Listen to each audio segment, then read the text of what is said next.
కొన్ని మనస్పర్ధలు చిన్న చిన్న విభేదాలు ఉంటాయి, అన్నీ కూడా కలుపుకొని పోయి అందరూ ఒక తాటి మీద ఈరోజు ఈ నియోజకవర్గంలో పనిచేసుకుంటూ ఖచ్చితంగా ఎవరన్నీ చెప్పినప్పటికీ కూడా జగన్మోహన్ రెడ్డి గారి మీద అభిమానం, వైఎస్ఆర్ కాంగ్రెస్ పార్టీని గెలిపించుకోవాలి, జగన్మోహన్ రెడ్డి గారిని ముఖ్యమంత్రిని చేసుకోవాలని ఈ ప్రాంతంలో బలంగా ఉంది.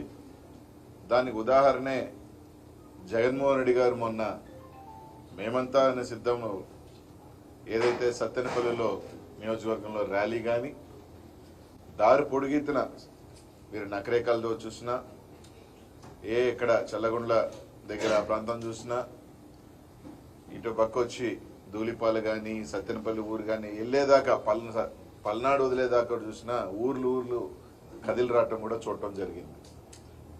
అదేవిధంగా చంద్రబాబు నాయుడు గారు సభ కూడా ఇదే సత్తెనపల్లిలో ఒక 20 రోజుల క్రితం కూడా చూస్తే దానికి ఏ విధంగా ప్రజాదరణ కూడా ఉందో ఈ ప్రాంతం వాళ్ళందరూ కూడా చూశారు.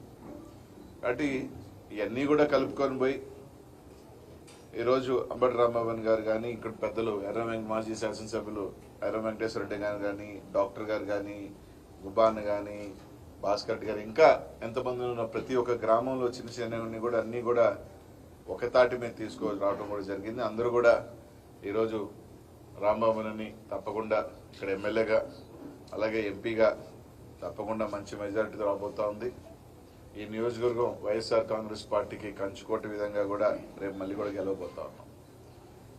కాబట్టి అందరినీ ఒకటే కోరుతా ఉన్నాం, ఈ నియోజకవర్గంలో అంతా కూడా చిన్న ఏదైనా ఉంటే పక్కన పెడదాం, ఇంకా ఎక్కడైనా ఒక 5% 10% అక్కడక్కడ గ్రామాలలో ఉంటే పక్కన పెడదాం. మన లక్ష్యం జగన్మోహన్ రెడ్డి గారిని ముఖ్యమంత్రిని చేసుకునే దానికి. కాబట్టి ఈరోజు రాంబాబుని మంచి మెజారిటీతో గెలిపించేదానికి ఇంకా కూడా అందరం కూడా రేపు నామినేషన్కి ప్రతి ఒక్కరు కూడా పెద్ద ఎత్తున ఎట్టా కూడా తరలిరాబోతున్నా నుంచి ఒక 20 రోజుల పాటు ప్రతి ఒక్కరు కూడా కష్టపడదాం. ఎందుకంటే ఈ నియోజకవర్గంలో అందరూ కూడా తెలుసు, జనసేన వాళ్ళు ప్రత్యేక దృష్టి ఉంది, తెలుగుదేశం పార్టీ వాళ్ళు ఒక ప్రత్యేక దృష్టి ఉంది. కారణం నిత్యం వాళ్ళని అటాక్ చేస్తూ జగన్మోహన్ రెడ్డి గారికి అండదండలుగా ఉంటూ ప్రతినిత్యం వార్తల్లో ఉంటూ ముందుకు వెళ్తున్న రాంబాబు గారిని ఎలాగైనా ఓడించాలని వాళ్ళు కూడా అంతే గట్టిగా ఈ నియోజకవర్గంలో వాళ్ళ ప్రయత్నాలు ఉన్నాయి.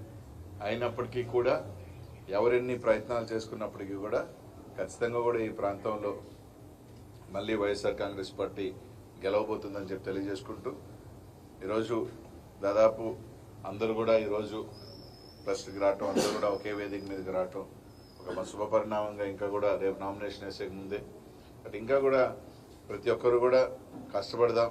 వైఎస్ఆర్ కాంగ్రెస్ పార్టీ నాయకులు, కార్యకర్తలు, శ్రేణులు అందరూ కూడా కష్టపడదాం.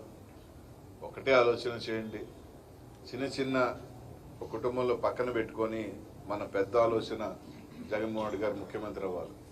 ఈరోజు మళ్ళీ ఆ సంక్షేమం మళ్ళీ ఉండాలి, సంక్షేమ పథకాలన్నీ మళ్ళీ కొనసాగాలి.